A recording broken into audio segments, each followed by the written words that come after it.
Ang pundasyon ng pelikula ay itinakda noong taong 1192. Ang kasalukuyan ng mga lalawigan na nasa hilagang kanluran ng China ay dating tinatawag na kaharian ng Tangut, na pinamumunuan ng dinastiya ng parehong pangalan. Nabuhay ang ilang tribo ng Mongolian na pinamumunuan ng kani-kanilang mga pinuno na tinatawag na khans. Ang tunggalian sa pagitan ng mga tribo at ang pagkabulag sa kapangyarihan ay nagdulot ng ilang pagtatalo, labanan, at pagkamatay. Walang mga alituntunin sa mundo ng mga Mongol at ito ay lubhang nangangailangan ng isang pinakadakila na Khan upang mamuno at magkaisa ang mga tao. Si Yesugei ay isa sa miyembro ng Khan ng isang maliit na tribo sa kanluran.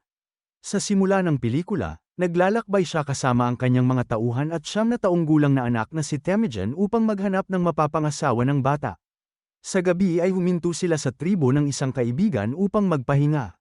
Si Temujin ay abala sa pag-aalaga sa kanyang kabayo nang ang isang batang babae na nagngangalang Borte ay lumapit sa kanya at nagtanong kung ano ang kanyang pangalan. Ipinakilala ni Temujin ang kanyang sarili at sinabi sa kanya ang layunin ng paglalakbay. Nang malaman niyang naghahanap siya ng mapapangasawa, buong kumpiyansa na sinabi ni Borte na dapat niya siyang pakasalan. Nais ng ama ni Temujin na maghanap ng nobya mula sa mas malakas na tribo para sa politika. Ngunit sa paulit-ulit na kahilingan ng kanyang anak, pinayagan siya ni Yesugei na pumili ng isang tao mula sa tribo ng kaibigan. Bago piliin ang babae, hiniling niya kay Temujin na maghanap ng may matitibay na binti dahil tanging ang babaeng may matitibay na binti ang makapagpapasaya sa isang lalaki. Ginawa ni Temujin ang sinabi at pinili si Borte, at opisyal na ang kasal nila pero magsasama lang sila pagkalipas ng 5 taon. Bago umalis ay nangako si Temujin na babalik siya sa lalong madaling panahon at binigyan si Borte ng kwintas bilang regalo para maalala siya. Sa pagbabalik sa kanilang nayon, nagpahinga si Yesugei kasama ng mga lalaki malapit sa isang kainan. Sila ay nag-iingat dahil ilang yarda lang ang layo ay nakaupo ang pinuno ng isang karibal na tribo kasama ang kanyang mga tauhan. Sa oras na yun ay ipinadala ng karibal na Khan sa kanyang tauhan ang mangkok na may laman na gatas bilang tanda ng kapayapaan. Para ibalik ang pagkilos, nagpadala rin si Yesugei ng isang mangkok ng juice. Iminungkahi ng kanang kamay ni Yesugei na hayaan muna niyang inumin ng katulong ang gatas dahil hindi nila dapat pagkatiwalaan agad ang kanilang mga kaaway. Ngunit ayaw mawala ni Yesugei ang pagkakataon na makipagpayapaan dahil lang sa hinala.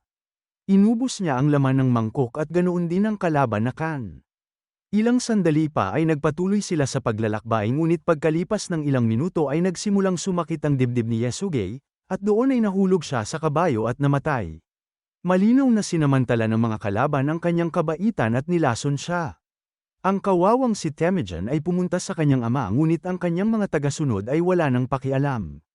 Tradisyon na ng mga tao na sundin lamang ang isang malakas na pinuno, ngayon napatay na ang kanilang pinuno. Ang pangunahing pinagkakaabalahan nila ay ang paghahanap ng bagong Khan at hindi ang pagganti sa luma. Sa sumunod na eksena, si Temujin at ang kanyang ina ay dumalo sa libing ni Yesugei. Si Yesugei ay nagmamay-ari ng maraming baka at bahay na kinuha ng kanyang kanang kamay na si Targutai. Isinumpa siya ng ina ni Temujin at sinabing papatayin siya ng kanyang anak balang araw. Napagtanto ni Targutai na totoo ito at ginawa niyang misyon ang patayin si Temujin. Gayunpaman, sinukat nila ang kanyang taas na hindi umabot sa itaas na bahagi ng gulong ng isang kariton. Ayon sa kanilang tradisyon, hindi pinapatay ng mga Mongol ang isang bata kaya naman nailigtas ang buhay ni Temujin. Ngunit nangako si Targutai na babalik sa susunod na taglamig kapag tumangkad na si Temujin. Nang sumapit ang taglamig ay wala nang mapagtataguan si Temujin, ngunit naalala niya ang sinabi ng kanyang ama tungkol sa Diyos na si Tengri na tutulong sa kanya sa oras ng kanyang pangangailangan. Kaya naman pumunta siya sa sagradong bundok upang bisitahin ang banal na lugar, ngunit sa daan ay hindi sinasadyang nahulog siya sa isang nagyayelong lawa at muntik nang mamatay. Siya ay iniligtas ng isang batang kaedad niya na nagngangalang Jamokha. Dinala nila ng kanyang nakababatang kapatid si Temujin sa kanilang tahanan at binigyan siya ng pagkain. Nagpasalamat si Temujin sa magkapatid sa pagliligtas sa kanyang buhay. Inalok siya nito na maging magkapatid sila ni Jamokha sa dugo. Kaya hinalo nila ang kanilang dugo sa isang mangkok ng gatas at ininom ito upang patunayan ang kanilang katapatan sa isa't isa. Kinaumagahan ay hinarap sila ni Targutai at ng kanyang mga tao na naghahanap pa rin sa kanya upang patayin siya. Doon ay dinukot siya at ibinalik sa tribo. Ngunit sa kabutihang palad, Ang kanyang taas ay hindi gaanong lumaki mula noong huling pagkakataon kaya kailangan siyang gawing bihag hanggang sa siya ay lumaki. Isang mabait na matanda ang nagpapakain sa kanya araw-araw at tinutulungan siya sa kanyang mga sugat. Makalipas ang ilang araw, muli nilang sinukat ang kanyang tangkad ngunit hindi pa rin siya lumalaki. Biglang umulan at lahat ay pumasok sa kani-kanilang bahay, kaya sinamantala ng matanda ang pagkakataong ito para palayain si Temujin. Ang bata ay tumakbo ng mabilis, habang ang kahoy ay nakalagay pa rin sa kanyang leeg. Pumunta siya sa bundok at nanalangin sa Diyos na si Tengri para humingi ng tulong. Nakita ni Temujin ang isang puting lobo sa tabi ng monumento ng Diyos at makalipas ang ilang segundo, ang kahoy ay mahimalang nasira.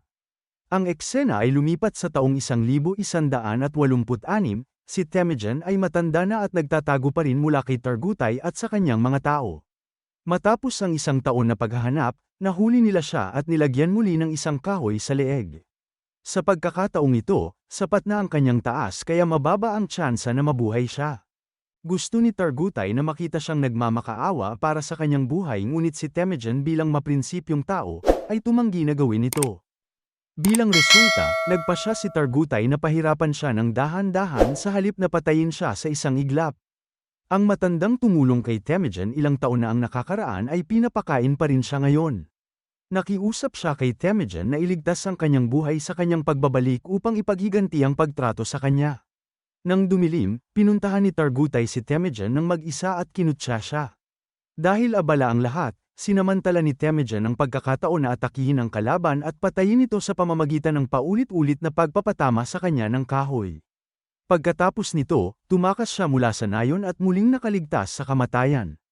Handa na si Temujin na bawiin ang kanyang tribo at maging isang Khan, ngunit kailangan muna niyang iuwi ang kanyang asawa.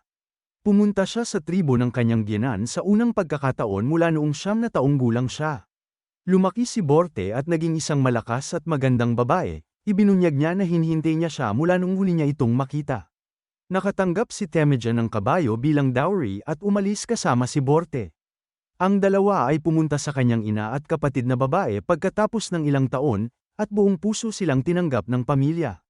Sa sumunod na buwan ay namuhay sila sa buhay na kanilang pinapangarap, at lalong umibig sina Temujin at Borte sa isa't isa bilang mag-asawa.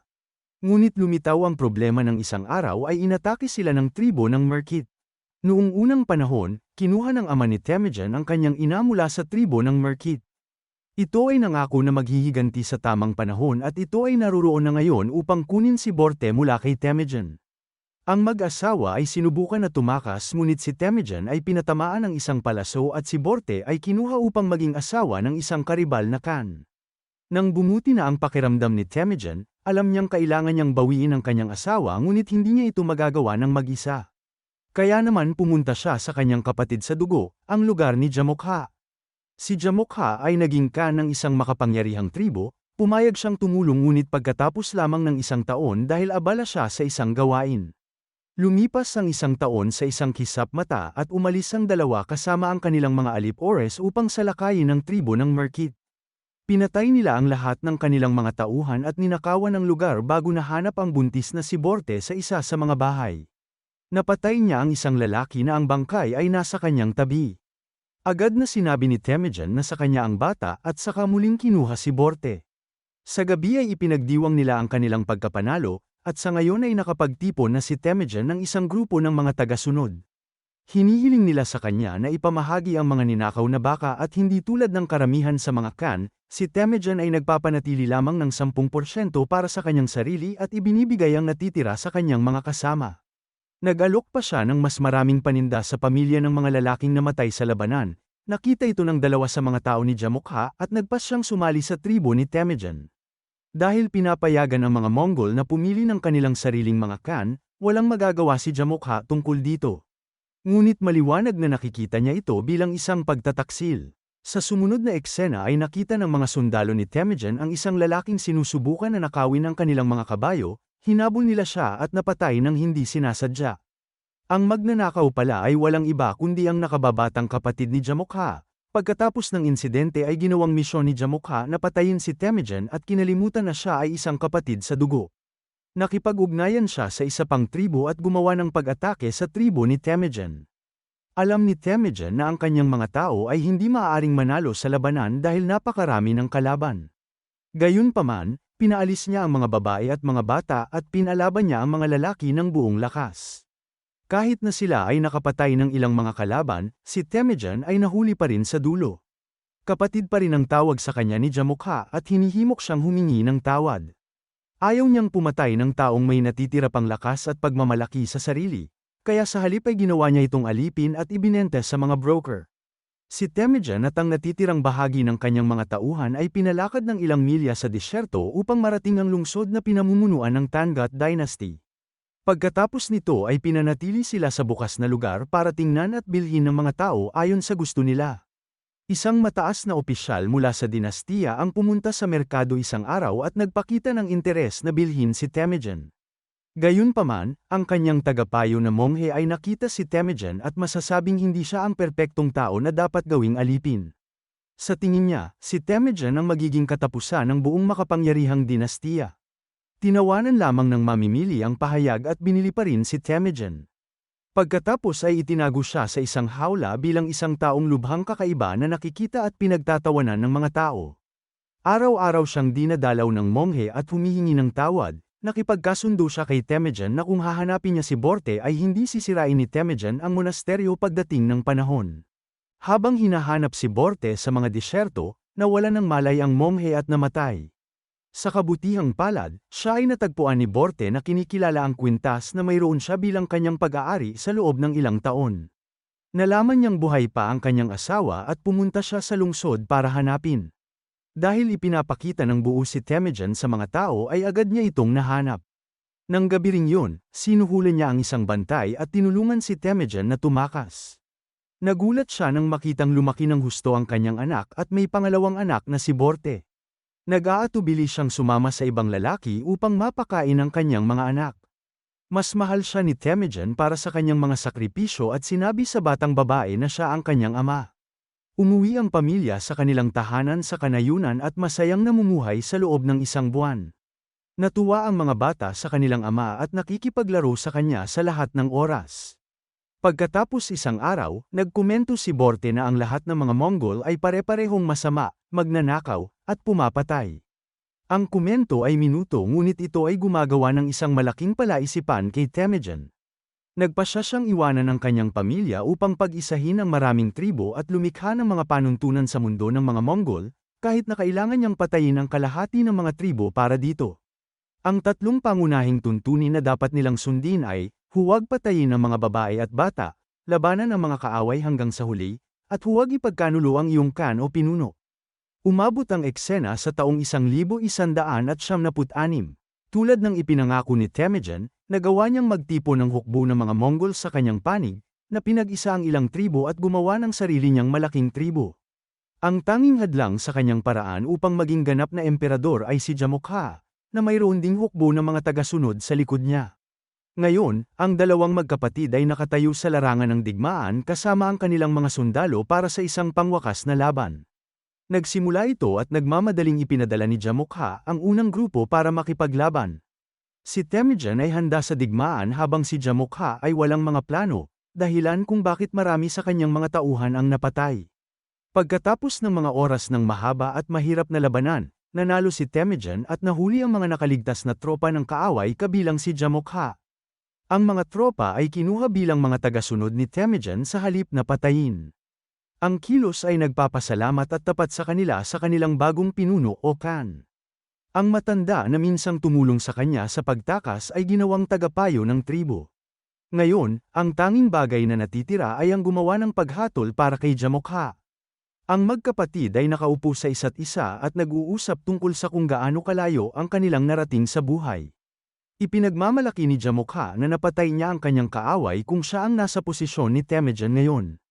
Ito ay higit na nagpapatunay na siya at si Temujin ay hindi pareho dahil pinapayagan siya ni Temujin na tumakas.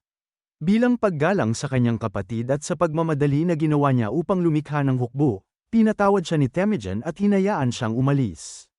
Pagkatapos, makikita natin si Borte, kasama ang kanyang mga anak, ay muling nakasama ni Temujin at masayang nakatira kasama niya.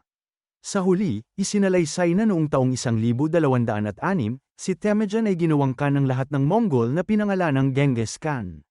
Gaya ng kanyang ipinangako, nilipol niya ang buong dinastiyang Tangut at muling itinayo ang kaharian, ngunit iniwan ang monasteryo ayon sa kahilingan ng yumaong monghe.